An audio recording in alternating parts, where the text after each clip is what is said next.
dari sisi hukum bang, ya kan, perkara NM nih bang, ya kan? Apalagi kuasa hukum dari NM sendiri sudah melaporkan salah satu RG dan suaminya sendiri.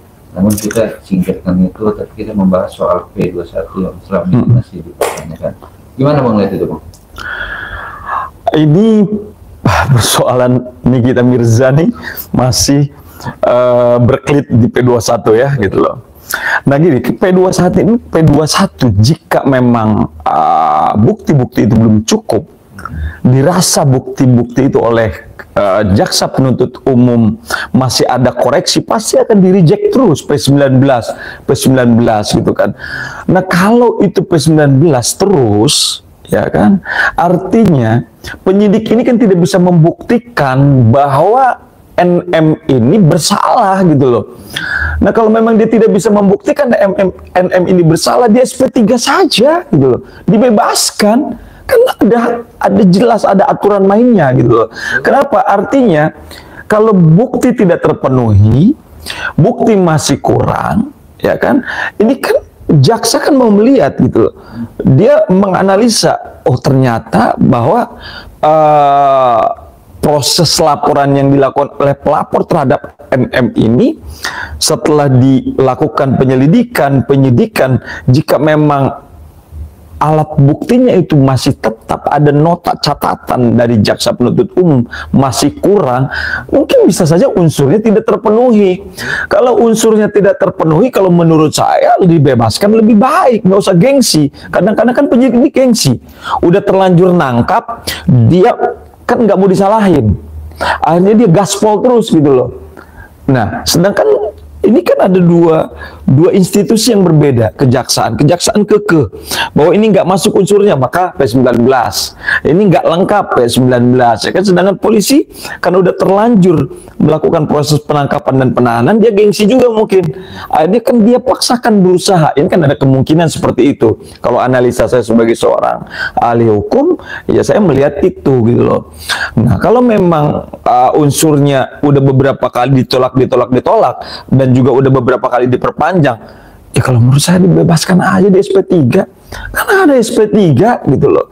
Banyak kok perkara-perkara yang di SP3 yang tidak lanjut ke proses pengadilan karena memang tidak terpenuhi unsurnya. Kan jelas dalam asas hukum juga ada Greenstraff Zonderschuld, tiada kesalahan tanpa hukuman. Jadi kalau memang Nikita Mirzani tidak bersalah, tidak terpenuhi unsur tindak pidana pemerasannya, jadi bebaskan saja gitu loh. Ngapain sih harus ditahan orang? Kasihan gitu loh, dia punya anak, dia punya keluarga, dia single parent, dia petarung, dia harus menafkahi anak-anaknya, kan kasihan gitu loh. Kan kalau kayak gitu jelas ini melanggar hak asasi manusia.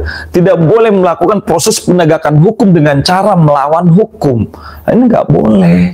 Kalau begini caranya, apalagi informasi yang beredar, bukti yang dipakai oleh pelapor adalah hasil rekaman.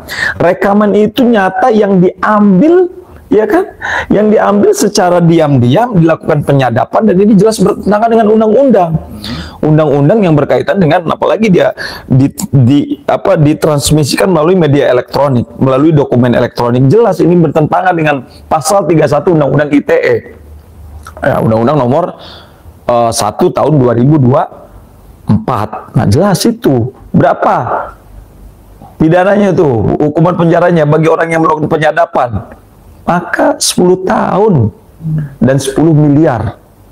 Yang berhak melakukan penyadapan itu hanya 3 institusi saat ini, kepolisian, kejaksaan, dan KPK, demi ya mengusut tuntas pelaku-pelaku kejahatan, terutama yang berkaitan dengan korupsi biasanya kan gitu. Jadi kalau alat bukti saja yang dipakai adalah alat bukti hasil dari kejahatan dengan melakukan sadap diam-diam kemudian disebar, nah ini kan juga nggak bener gitu loh.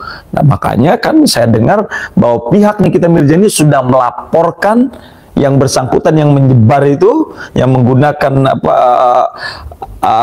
hasil dari penyadapan itu udah dilaporkan oleh pihak Nikita Mirzani. Saya berharap juga itu bisa menjadi check and balance, bisa menjadi bargaining gitu loh buat Nikita Mirzani.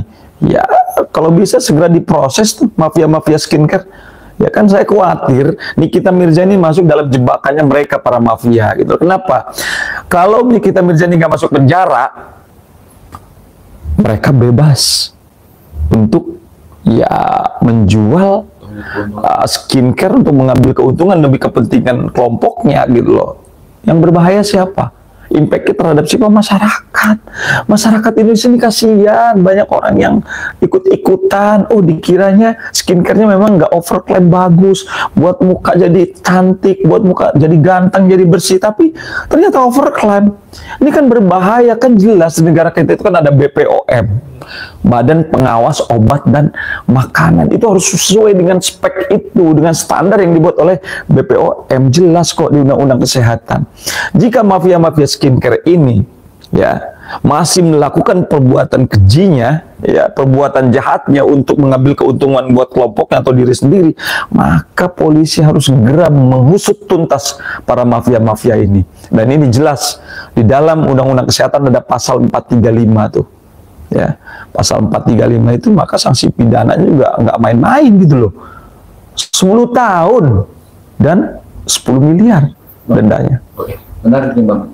Tapi kalau nggak salah media atau kita juga pernah, kalau kata apa sih disebutnya kayak kasusnya yang kemarin di Cirebon itu yang jadikan tersangka akhirnya dibebaskan itu macam PK ya?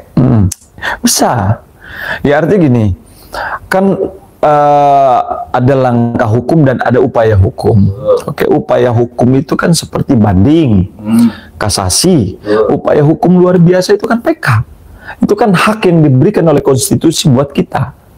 Ya kan, makanya saya selalu mengatakan bahwa di dalam undang-undang kehakiman setiap orang yang disangkakan atau yang statusnya menjadi terdakwa itu wajib kita katakan dia itu tidak bersalah jika belum ada vonis atau putusan yang mempunyai kekuatan hukum tetap gitu loh.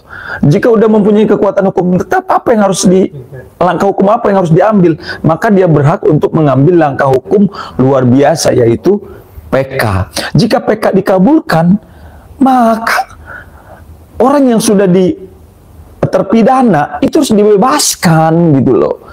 Itu upaya hukum luar biasa PK. Gitu. Bukan PK, tapi sih disebutnya kasusnya Cirebon itu tuh kemarin yang jadi tersangka akhirnya Farhad tim media maju juga dan akhirnya dibebas.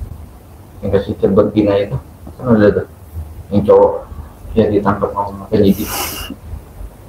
Tapi itu bukan PK dah. Kalau PK kan udah jalanin. Ya kalau PK udah inkrah.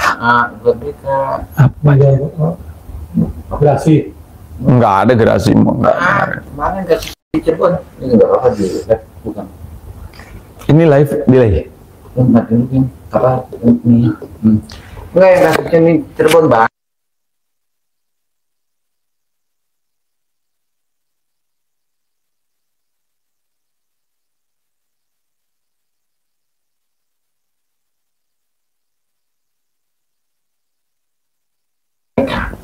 Peradilan. Kan, oke lanjut. Oke. Masih ngajuin pra peradilan dong dia. Siapa? Iya, PH dari kuasa hukum. Nik Miri, ya betul. Oke. Selama belum masuk ke proses peradilan. Oke, Bang. Harusnya langkah-langkah Abang melihat dari sisi hukumnya seorang NM atau PH itu pantas nggak untuk mengajukan apa tadi sebutnya? Pra peradilan. Oke, pra peradilan ini kan jelas diatur di dalam pasal 77 KUHP, ya kan. Jika proses penangkapan penahanannya tidak sesuai dengan undang-undang, maka dia berhak untuk mengajukan pra peradilan. Pra peradilan itu kan hak buat kita. Maka lawyernya NM harus bergerak cepat untuk mengajukan gugatan rapid pra peradilan sebelum, karena rapid itu bisa dilakukan sebelum NM Nikita Mirzani masuk ke dalam proses persidangan, sebelum dilimpahkan kepada proses peradilan gitu. Dalam proses peradilan itu nggak bisa rapid, tetapi jika dalam proses kepolisian masih ada kans jauh lebih bagus ketika kita mengajukan gugatan pra peradilan untuk membebaskan penetapan tersangka atau penetapan penahanannya Nikita Mirzani ternyata misalkan bertentangan. Oke, ada hukum acara yang ya tidak dilalui dengan baik dan benar oleh penyidik misalkan. Jadi nanti PH-nya Nikita Mirzani ya dalilkan di dalam gugatan pra peradilannya gitu loh. Itu lebih enak, lebih keren, artinya bisa saja. Kalau memang tidak terbukti, ya kan atau tidak salah kan bisa bebas gitu loh. Makanya Abang sebagai praktisi hukum melihat kasusnya, dugaan-dugaan kan pasti ada Bang. Betul. Proses penyidikan itu dengan proses 2 bulan, ya kan, tembus ke 4 bulan, ada info lagi ke 3 bulan. Itu kan jadi pertanyaan secara hukum. Kenapa lama banget, Nah, gitu loh.